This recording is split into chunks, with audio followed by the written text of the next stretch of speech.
So আজকের model হচ্ছে আমার কিউট ফ্রেন্ড সম্প্রদা। তো তোর সেজে কেমন লাগলো? আমার তো খুব ভীষণ ভালো লেগেছে। আমি তোর কাছে ফার্স্ট টাইম সাজলাম, তো আমি খুবই স্যাটিসফাই।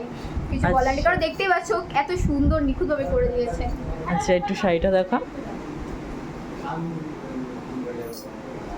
একটু চোখটা বন্ধ কর। আচ্ছা, সব থেকে কোন জিনিসটা বেশি ভালো লেগেছে? সব থেকে আমার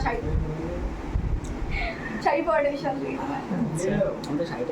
হ্যাঁ, সো ভালো লেগেছে সেজে। খুব খুব। আচ্ছা, সো এই আরেকটু চোখটা নামা একবার। আচ্ছা, একটু ঘোর। ঠিক আছে, চলো টাটা। টাটা। তো সো এই কাজেরই কটা ফটোস তোমরা দেখে নাও।